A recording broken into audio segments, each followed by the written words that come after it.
Hello there folks, welcome back to my YouTube channel, a place where I discuss different topics. I take into account ideas like spirituality, deeper introspection, at times dream interpretation, game analysis, game design, and well, many others, depending also on what people may ask of me or what situations I may come across in life and help people with. Then if I feel inspired, I also drop a video on that so that I can share this with many more people. Now for the time being, I don't have too many people, or kind of at all, to ask me questions, but I am always open. Or if people have video game projects they're working for and they're looking for someone to provide them with some constructive feedback, feel free to give me a link towards that. Other than that, this video will be about patience and more like the lack of it, because as of what I've seen, as I was young, since I was young, I knew I had this patience. I've always seemed to not necessarily abund, but for some reason I knew I would do certain things, and I wouldn't always rush when I was very young. Later on, it seems that this patience of mine kind of dwindled, and of course I lost myself towards certain aspects of my life that would somehow bypass my patience. And later on, I kind of realized that this needed a bit of an upgrade, because patience is it's not necessarily a resource that you need to constantly farm like in video games. It is actually a way of being. It is a way of accepting things. And well, I'm gonna explain a bit on this. So the point is, when something happens, patience is actually a result. It's not a state necessarily. It is basically a cause, but it can also be an effect, because it is the effect of how you react towards certain things. Because patience is more or less a way of a conscious life. And I do admit I was much more conscious when I was younger, but as time goes by, family, school, society, friends, and the such, they will plant quite a lot of memories within you. And all these memories will have you understand the fact, or believe actually the fact, that you are totally a different being. And once all that amalgamous bunch of, I can't say necessarily foolish shit, but there is a lot of things that are crumpled within one's mind, because through empathy, through interacting with others, even by touch, if you touch someone, you can draw some of their aspects as well, at least to a very subconscious level, unconscious actually. And well, the problem is those things will actually still exist. Now society, especially in the West, puts a very great accent on this, maybe at a very occult level. It is well known, and it is one of the ways that people are controlled, because there is no force that actually controls us, even if we are called to live in a grid, in a matrix, in whatever people are fabulating about. There is no grid that actually controls us. The reason why we are just like this is because we refuse to take responsibility for ourselves, and we have invented all these things about the matrix. Oh, we live in a prison you cannot see, hear, or smell. That prison is basically your own prison. It's not a society built by some, there could be some extraterrestrial life forms, yes, that may be feeding off of us. Again, it's just an animalistic instinct. If you're bigger than something, you'll always exploit that which is smaller, because it's an animalistic instinct. But the point about this prison, it's we have created this, and now we are giving it meanings like matrix and all sorts of stuff. But the point of this prison is just that we don't want to take care of ourselves. That's the only prison. And because you don't want to take responsibility for what life really means regarding you, well, suffering will come. And people, the way the conscious mind works, it always wants, proof, it always wants statistics, it always wants demonstrations, right? And if it can't find them, it will invent them. And people can deceive themselves so easily, especially if they don't have any self-respect. So that's how you create prisons. Now patience is a very conscious aspect, okay, because you can't be unconscious and patient, okay. It's not how things go, okay. Probably machines can, because they know how to wait. They have been programmed to wait and perform little tasks, because every big task that the machine does, if you break it down, it's basically nothing else than bits of code that are executed at certain millisecond intervals, and they have certain waiting times afterwards, which can extend for several seconds, can be a few frames or milliseconds, can be half a second. Well, the developers know better, okay. But we can't necessarily call a machine patient, because the machine is simply unconscious, okay. There, in the unconsciousness, it just knows the code and it executes it. At the same time, one can actually call machines conscious, because they are technically knowledgeable of the code that they have to execute, okay. But in the end, this is just unconsciousness, okay. They don't have any awareness over that code. There is no discernment, okay, because one of the aspects of consciousness, okay, of being conscious, being awake, being aware, is the idea of discernment, okay. And patience is also represented and supported by discernment, because when you have a certain thing to do and you know how to prioritize things, you will know that you can focus on something else in the meantime. Now, when people speak a lot about success and such, and the point is, when you build a building, okay, you build it story by story, right, floor by floor. Now, the same thing is, when you want to create a better life for yourself, you have to improve all the aspects, each and every one aspect of your life. If you improve only on just one, you will have a building that's taller in a part, and it's not as well built on the other side, okay. You can have half a skyscraper, okay, but it is better if you have a full skyscraper, right? It is better if you have a full skyscraper. So it's the same with patience. Now, what I learned in time, when I realized that this patience was finally returning to me and I was embracing it again, now I discovered that I was deploying more or less something which I later called as wise patience, okay, because many people misinterpret patience for simply waiting. Patience doesn't mean waiting. Patience means it can mean waiting for a better time for something to exist, but doing this consciously, not unconsciously, because many people unconsciously wait. Now, why do they do this? Well, they unconsciously wait because they are not aware of the fact that there are a lot of things pulling them down, a lot of programming that keeps telling them you're not good enough, you're not going to succeed, and therefore they will prefer simply waiting for that perfect day, which most likely will never come. Or it may come, but again, they're not yet prepared for a greater level, because first of all, one has to remove all the negativity within them. So the point about this is, first remove the negativity within you, then focus on other things, okay. Now, with patience, okay, patience has to be consciously done, okay. Now, when someone calls onto patience, okay, you basically don't call onto it, because you don't summon patience, you are simply patient. You just simply have to understand that when you work towards something, there is a certain time, okay. Well, time kind of doesn't exist, but to put it simply in more human concepts, okay, there will be a moment, okay, when you have to stop with a certain thing, okay, and you need to take some rest, you need to focus on other things. If you start several projects, you will see that there are certain moments when you will hit a wall with one of your projects.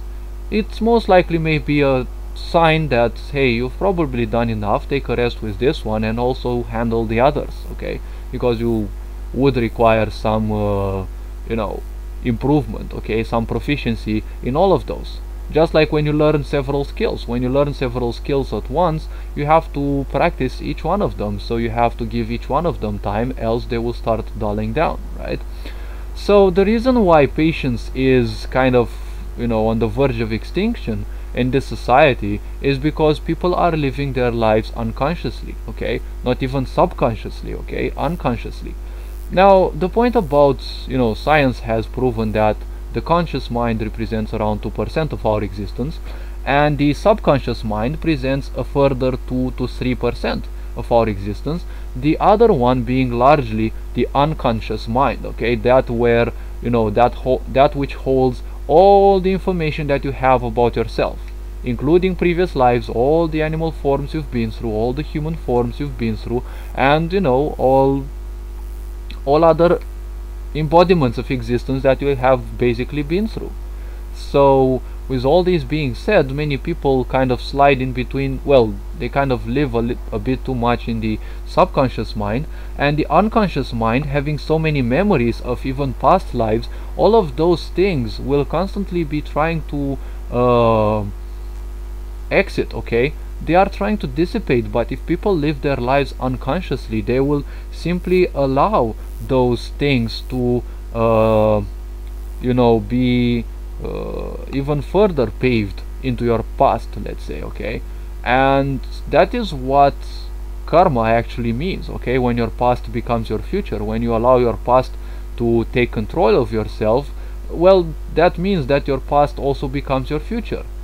That's why people have so many habits they believe they cannot give up, because they have entrenched within themselves this habitual aspect, okay? And something which is habit is basically nothing else than an impulse, okay? It is an impulse that you want to do a certain thing, and an impulse is nothing else than a request of something within you to take back your power, okay? That is why the suffering. People suffer when they do impulsive things because they don't do them consciously, okay? The purpose of those impulses is to shake them up, to remind them, hey, something is not right, okay? We're not gonna tell you what's right, because you have, you know, conscious awareness, which is not something any universe may have, but come again, it is a very great gift. Unfortunately, you know, this gift of awareness is something that it's becoming a nuisance for people, because many people live in the basic low vibrations. Those of sexuality, or more like disturbed sexuality, those of survival, and more like disturbed survival, and, well, the idea of control, more like disturbed control, because everything in society looking so sick, it's more like a disturbed version of it.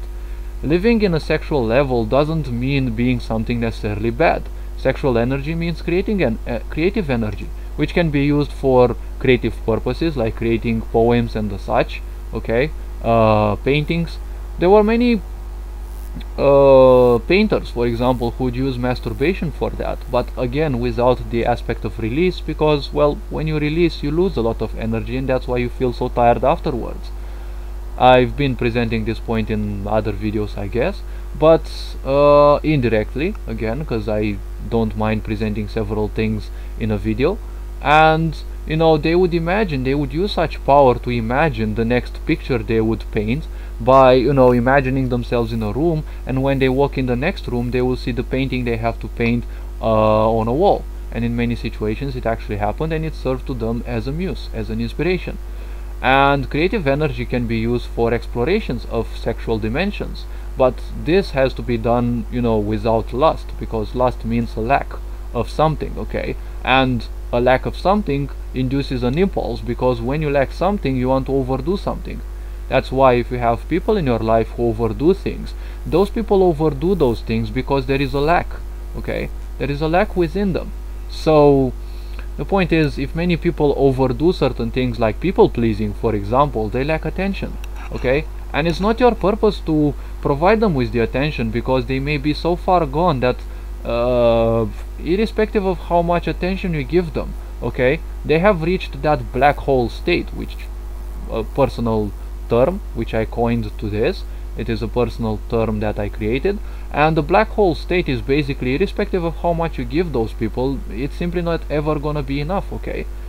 To a certain extent that might be what they chose to experience, okay, not what they chose before life, okay, what they chose in this life to experience, because, well, that's basically a prison they got themselves stuck in, and they are the only ones who have the key. So don't start imagining stories in which you can actually save them, because you'll save them at your own peril, okay? You will die and they won't be saved, okay, because they will latch upon you, and you'll also be feeding their pains, and, well, there will be some forces that may mingle with you to remind you, hey, leave this being alone, because this being has chosen their own paths. You just handle your own, okay?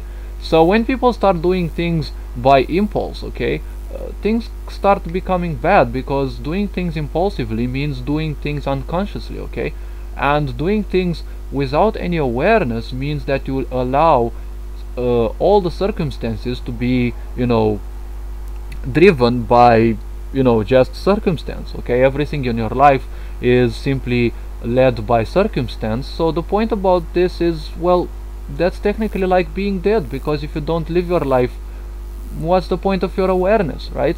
Like, awareness means the capability of doing things consciously, okay, as opposed to animals, okay. Animals are aware, and they are also capable of doing things, or certain things, in an aware state, okay, but basically they come and experience life from a level of survival. That is why all the animals will be much better than us at survival, because they all vibrate at survival. They are always interested in survival, and they are also focused on their survival, that they'll always be more perceptive than us. Imagine in our history, humans needed the dog, for example, because the dog, like any other animal, well, except the fact the dog is much easier to tame, the dog will always be more aware than you, because even when they sleep, they are only focused on their survival, so their mechanisms are much more developed, they are much more evolved compared to others. So it's like having a better pair of ears and eyes, okay. The cats, again, they are also focused on survival, so if something bad would happen, they will instinctively know to do a certain thing. They might not handle their own selves in, disastrous situations in a human town, but in the wilderness they might actually survive a bit. But come again, a cat is a small feline, and in the jungle it will be easy prey for greater prey, okay. But come again, they exist from an unconscious level, okay, and at that unconscious level they are also connected to their past forms, okay, all the experiences, okay, the collective consciousness, okay, the collective awareness, okay, that has been implanted, okay, through all the actions that were taken in all the life forms by all the beings, okay. A mouse will know that someone else is a predator, because somewhere there deep down they remember that that is something that would attack them, okay. So that is why constantly all the animals are, they are just scanning everything for any potential threat. That is why people can always count on animals, okay. The point about awareness is what animals do we can also do, but from a place of awareness. Now awareness means going beyond this idea of impulses, okay, because animals are basically guided by impulses, okay. If you show an animal a picture of a predator, they might block themselves, because they might have an opinion that that thing is kind of not real. At the same time, they might have an idea that, hey, they have actually found an enemy, they must move away. There is of course awareness, okay, and consciousness within animals as well, but the point about this is that awareness of theirs is not very important, okay, because awareness and survival mode, okay, they are not very good, okay. You don't need too much awareness when it comes to survival mode, okay, because your unconscious mind can handle survival, sexuality, and the basic instincts. It can handle those much better, because basically that's where it was created, okay. That's where it was created. And well, yes, that's what for it was actually created, let's say. So when one speaks about awareness, okay, doing aware things are things that are much more complex, okay, like feeling love towards yourself, feeling a certain level of discipline, and I can't say a control over your impulses, okay, because control can actually end up as an impulse, okay.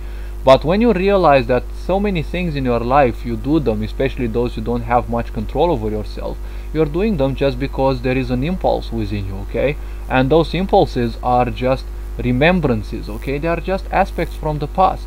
So if you're interested in curing karma, find out as many things that you simply are doing out of impulse, right? Like you're shaking your leg, you know, like doing certain things, looking in all directions when you don't have anything to do. Basically, if you would have little to no karma, okay, because there is no such thing as having zero karma, okay, that means evaporating yourself.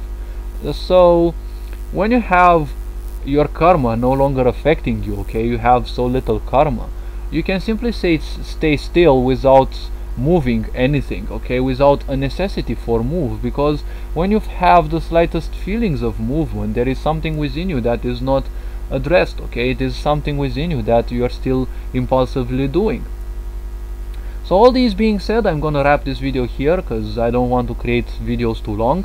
You are loved and appreciated. Take care of yourself. Feel free to like and subscribe if you like the type of content I'm creating. Feel free to share this with others if you feel it may help awaken them. Feel free to guide people towards my content, okay? Feel free to share some of your takeaways, let's say, you know, some of the golden nuggets and the such. So all this being said, take care of yourself, take care of your loved ones. Ferenc on board, signing out.